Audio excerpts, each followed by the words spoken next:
Chers amis, lorsqu'on est au volant et qu'on approche d'un passage piéton, on s'arrête si quelqu'un manifeste l'intention de traverser. Nous le savons bien. Mais peut-être vous est-il déjà arrivé, dans le rôle du conducteur ou de la conductrice, de marmonner intérieurement en voyant le piéton traverser, pourrait quand même dire merci. Des fois même, on marmonne pas tout à fait intérieurement. Et un jour que j'avais marmonné tellement peu intérieurement que c'était sorti de mes lèvres, mon passager m'a dit « Mais cette personne n'a pas à te dire merci, c'est la loi, c'est normal que tu te sois arrêté. » Alors effectivement, c'est la loi, c'est la norme, c'est donc normal au premier sens du mot, c'est normal de laisser traverser quelqu'un, mais je ne crois pas que cela interdise de dire merci. Il n'y a pas une norme qui interdise le remerciement, à ma connaissance en tout cas. Or, peu à peu, insidieusement, comme ça, on glisse dans cette conception fausse de la normalité et du remerciement. On ne remercie plus lorsqu'on estime que c'est normal. La caissière du supermarché fait son travail poliment, c'est normal. Elle a fait un compte juste, encore heureux.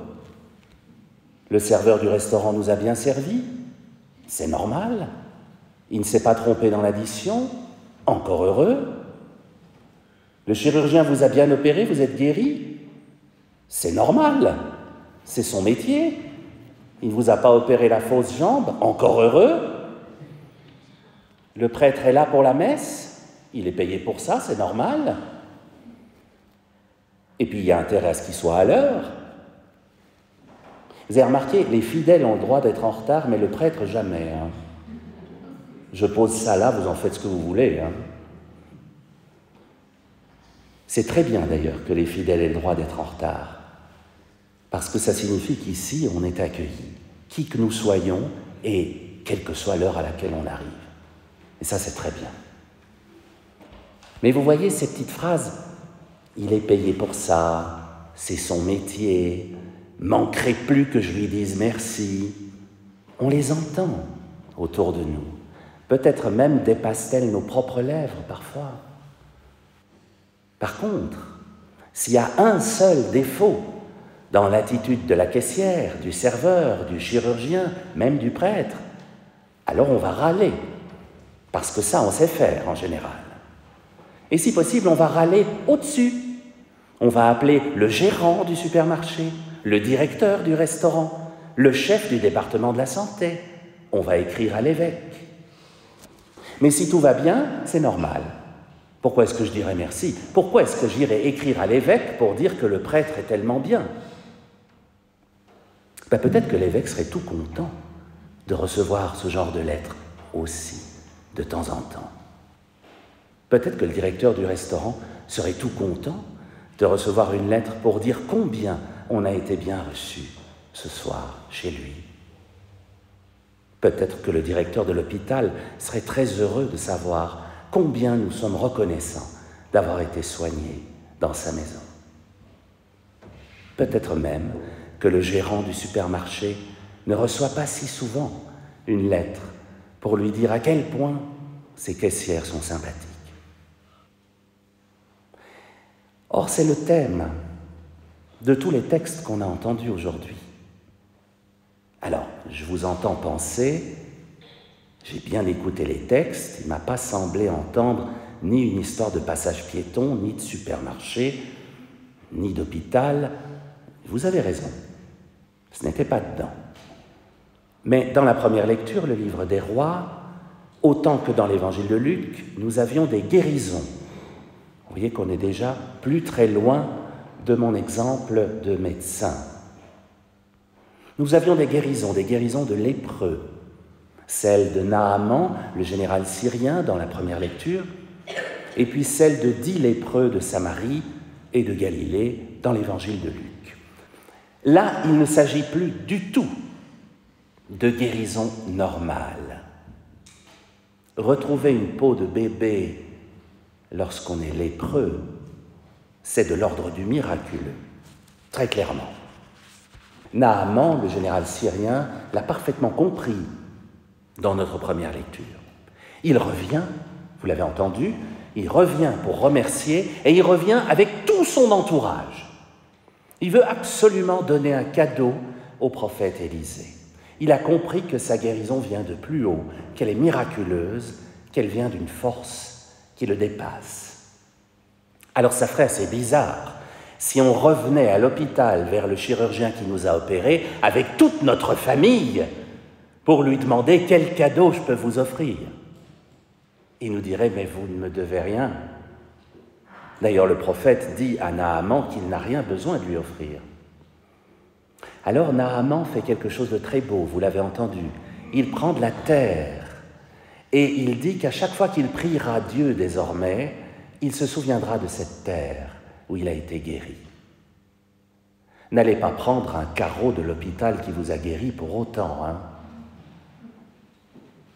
Mais en revanche, vous avez entendu l'attitude des 10 lépreux dans l'évangile de Luc. Elle n'est pas tout à fait identique. Un seul revient pour dire merci à Jésus. 1 sur 10. Et en plus, c'est l'étranger des 10, celui qui ne parle probablement pas la même langue. C'est lui qui revient pour dire merci. Les autres, plus de nouvelles. On a été guéris, c'est normal. Il revient dire merci. C'est un petit mot, merci. Un petit mot de 5 lettres, qui commence par les 3 mêmes qu'un gros mot de 5 lettres aussi, qui sort parfois plus souvent. Merci, c'est pourtant pas difficile à dire, me semble-t-il. Depuis quand n'avons-nous pas dit merci à Dieu ? Ben, c'est exactement ce que vous êtes venus faire ce matin. Vous savez que Eucharistie, ça signifie rendre grâce, dire merci. Donc c'est ce que nous venons faire aussi lorsque nous venons à la messe. Nous venons dire merci à Dieu. Et je crois que c'est une bonne attitude à la fin d'une journée. Le pape François l'enseigne aux enfants, la prière du soir, 3 mots, merci, pardon, s'il te plaît. C'est tout simple.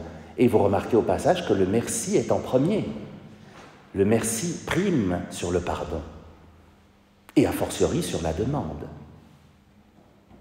Trouvons au moins une raison à la fin de chaque journée de remercier le Seigneur. Même dans la pire des journées, il me semble qu'on peut trouver une raison de dire merci.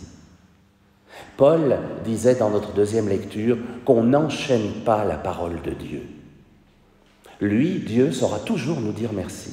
On ne peut pas enchaîner sa parole.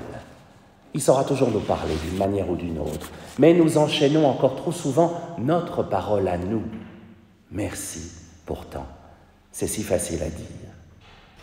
Or, c'est au lépreux guéri qui revient lui dire merci que Jésus dit « ta foi t'a sauvé ». Il n'a pas l'occasion de le dire aux 9 autres puisqu'ils ne sont pas revenus. Alors je me demande si un simple merci à Dieu pouvait précisément changer le cours de nos vies, nous sauver, guérir nos lèpres intérieures. Ce serait vraiment trop bête de ne pas essayer, n'est-ce pas ?